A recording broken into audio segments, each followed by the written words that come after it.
वंदे मातरम छात्रों, आज के हिंदी साहित्य के इतिहास के द्वितीय पाठ में आप सबका स्वागत है। इसमें पहले वाले पाठ में बताया गया था हिंदी साहित्य के इतिहास को जो 4 काल में बांटा गया वो इसके आगे आज पढ़ेंगे। हिंदी साहित्य के इतिहास को जो 4 काल में बांटा गया वो इस प्रकार है। पहले मुख्य रूप से तो 3 ही काल थे, आदिकाल, प्रथम काल, मध्यकाल और अंत में आधुनिक काल। मध्यकाल के साहित्य की विशालता को देखते हुए विद्वानों ने मध्यकाल को 2 भाग में बांट दिया गया। पूर्व मध्यकाल पहले वाला काल और उत्तर मध्यकाल आज बाद वाला काल। इसके बाद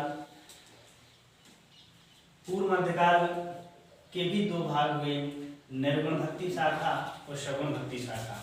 कल हमने बताया था कि आदिकाल 743 से चला। इस प्रकार लिखा है 743 ईस्वी से 1343 ईस्वी तक का काल आदिकाल के नाम से जाना जाता है, और दूसरा 1343 से 1643 तक पूर्व मध्यकाल के नाम से जाना जाता है, और उत्तर मध्यकाल 1643 से 1843 ईस्वी तक है। आधुनिक काल 1843 ईस्वी से वर्तमान तक चल रहा है। आदिकाल के बाद जो पूर्व मध्यकाल रहा उसका नाम भक्ति काल भी कहा जाता है, जो सर्वप्रचलित है, सर्वप्रसिद्ध है, और उत्तर मध्यकाल का नाम रीति काल है। आधुनिक काल को गद्य काल के नाम से जाना जाता है, और आदिकाल को वीरगाथा काल के नाम से जाना जाता है। क्यों? आदिकाल में भारत में जो राजा महाराजा हुआ करते थे, जो केवल अपनी स्वार्थ पूर्ति में, अपने राज्य वृद्धि में लगे रहते थे और आपस में लड़ते झगड़ते रहते थे और वीरतापूर्ण कार्य किया करते थे। वीरतापूर्ण कार्य के साथ युद्ध, आक्रमण इत्यादि का ज़्यादा प्रभुत्व था, बोलबाला था। इसलिए रामचंद्र शुक्ल ने आदिकाल का दूसरा नाम वीरगाथा काल रखा, और रामचंद्र शुक्ल ने उसको वीरगाथा काल ही कहा है। जब राजा महाराजाओं ने बहुत आतंक मचाया, बहुत उनका प्रभुत्व हो गया और अपनी स्वार्थ पूर्ति में भीगे रहे, देश की बिल्कुल चिंता न रही। इसके बाद जब एकदम त्रस्त हो गई जनता, उसी समय आदिकाल में मुसलमानी सत्ता का आधिपत्य हुआ, मुसलमानों का आगमन होने लगा लगभग 8वीं शताब्दी से। जब मुसलमानों का पूरी तरह से कहा जाता है आदिकाल में ही लगभग 12वीं 13वीं शताब्दी तक ही मुसलमानों का पूरी तरह भारत में शासन हो गया था। तब जनता एकदम त्रस्त हो गई उनके आक्रमणों से, देसी राजाओं के, राजपूत राजाओं के आक्रमण से, और मुसलमानी शासन से एकदम त्रस्त हो गई। तो अपने आप फिर जब उन्हें कोई सहारा नहीं मिला तो इसके बाद भक्ति का उदय हुआ। तब उन्होंने भगवान के मंदिरों में जाकर के भक्ति भजन कीर्तन का सहारा लिया, और पूर्व मध्यकाल को इस प्रकार से भक्ति काल के नाम से जाना जाने लगा। भक्ति काल इतना बड़ा साहित्य है कि उसमें भी 2 प्रकार से भक्ति हुई, निर्गुण भक्ति शाखा और सगुण भक्ति शाखा। जो उनमें भगवान का भजन कीर्तन किया करते थे, मंदिरों में मस्जिदों में जाकर के 2 प्रकार से भक्ति की, एक निर्गुण और एक सगुण।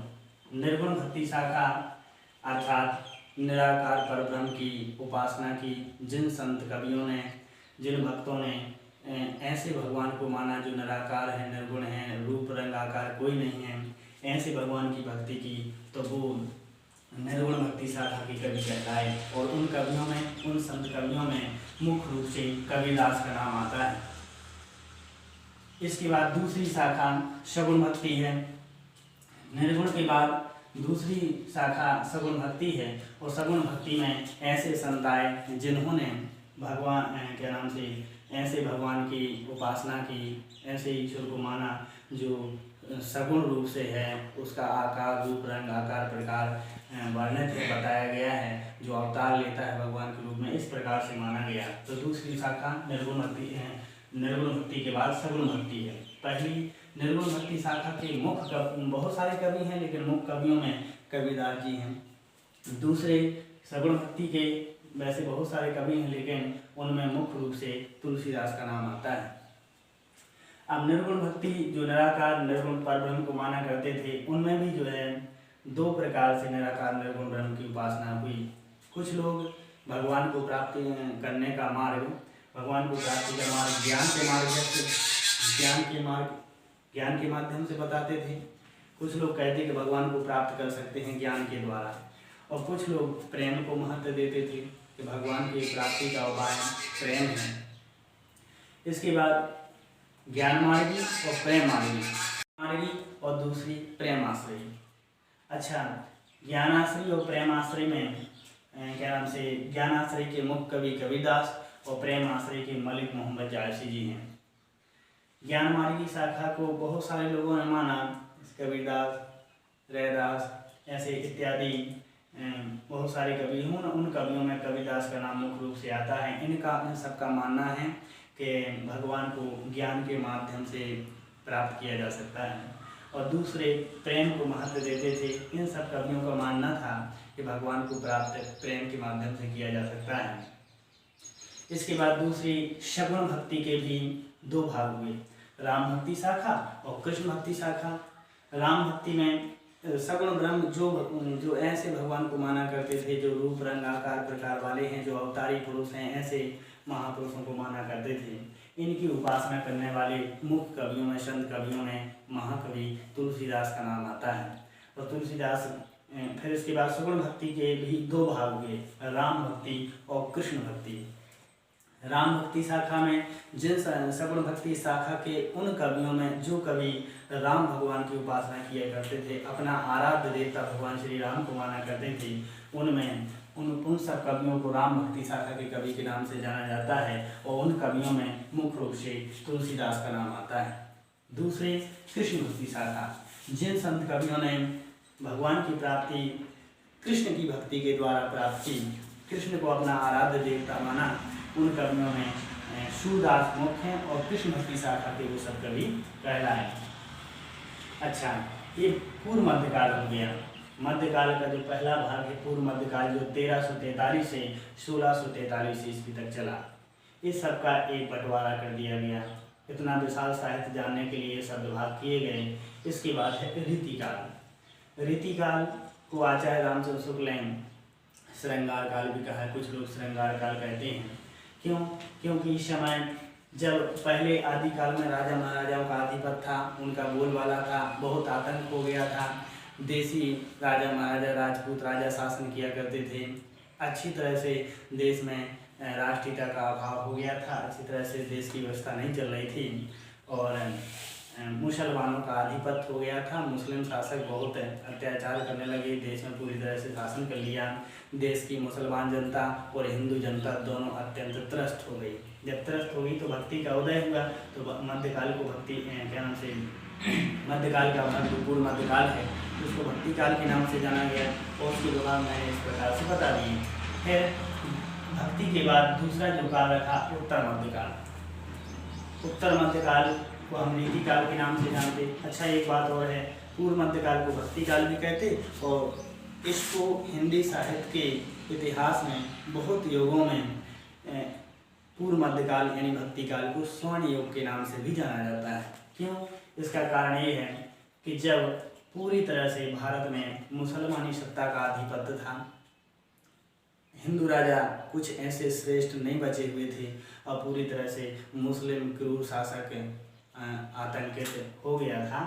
ऐसी अवस्था में देश के संतों ने, कवियों ने, संतों ने, भक्तों ने मंदिरों में जाकर के, मस्जिदों में जाकर के भगवान की शरण ली, उपासना की, और वहीं जाकर के उन्होंने ऐसी श्रेष्ठ रचनाएं रची, कबीरदास जी, तुलसीदास जी और अन्य महान कवियों ने, कि इतना विशाल साहित्य हो गया हिंदी का कि हिंदी को बहुत भूमिका मिली है पूर्व मध्यकाल भक्ति काल के नाम से। इसीलिए इस काल को पूर्व मध्यकाल को स्वर्ण युग के नाम से जाना जाता है। इसके बाद उत्तर मध्यकाल। उत्तर मध्यकाल को रीतिकाल कहा जाता है। रीतिकाल को एक और श्रृंगार काल के नाम से जाना जाता है। इसके बाद इन कवियों के बाद जो कवि हुए वो श्रृंगार परक कवि थे। श्रृंगार परक अर्थात प्रेमात्मक रचना रचा करते थे। उनमें भी जो कवि हुए वो 3 प्रकार से रचना रची गई, कुछ रीतिबद्ध, कुछ रीति सिद्ध, कुछ रीति मुक्त। इस प्रकार से उत्तर मध्यकाल यानी रेती काल श्रृंगार काल का बंटवारा हो गया।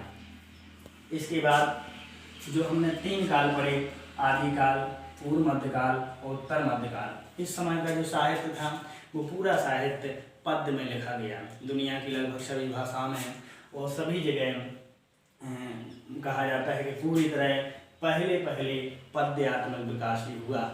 उसी प्रकार हिंदी के क्षेत्र में भी आदिकाल, पूर्व मध्यकाल, उत्तर मध्यकाल, इन तीनों कालों में अधिकतर पद्यात्मक रचना रची गई।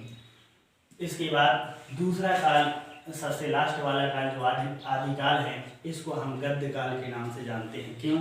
क्योंकि इन तीनों कालों में तो पद्यात्मक रचना रची है और अंत में इसमें गद्यपरक रचना रची जाती है। तो इसलिए इस सारे साहित्य को हम पद्य साहित्य के नाम से जानते हैं और इसको गद्य साहित्य के नाम से जानते हैं। इसके बाद गद्य साहित्य जैसे माना जाता है, गद्य काल जिसे कहा जाता है, आधुनिक काल है जो 1843 ईस्वी से जो वर्तमान तक अभी चल रहा है। इसमें भी आधुनिक काल के बहुत कुछ भाग हुए हैं। जो पहला भाग मुख्य रूप से है भारतेंदु युग है, दूसरा है द्विवेदी युग, तीसरा है छायावादी युग और चौथा छायावादोत्तर, फिर प्रगतिवाद, प्रयोगवाद और नई कविता का आज का युग है। भारतेंदु युग हिंदी के विशाल सम्राट, हिंदी को महान ऊंचाइयों पर ले जाने वाले भारतेंदु हरिश्चंद्र के नाम से प्रसिद्ध है। दूसरा द्विवेदी युग है। इस सब के बाद 1843 भारतेंदु हरिश्चंद्र का जन्म 1850 में हुआ था और इसी समय से लगभग इन्हीं के नाम से आधुनिक काल जब से चला तो भारतेंदु युग इन्हीं के समय से चल गया और इन्हीं के नाम से इन्होंने इतना योगदान दिया हिंदी में कि विश्व साहित्य में हिंदी को बहुत सम्मान मिलने लगा। इसलिए इस गद्य काल का जो शुरुआती काल था उसको भारतेंदु युग के नाम से ही जाना जाने लगा।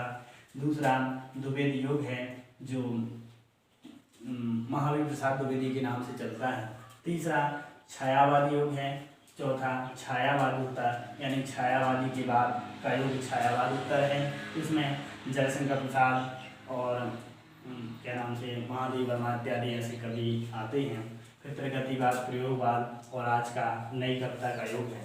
अब इस प्रकार से आदिकाल, पूर्व मध्यकाल, उत्तर मध्यकाल को और आधुनिक काल को अगले वीडियो के माध्यम से समझा जा सकता है। धन्यवाद। ये सब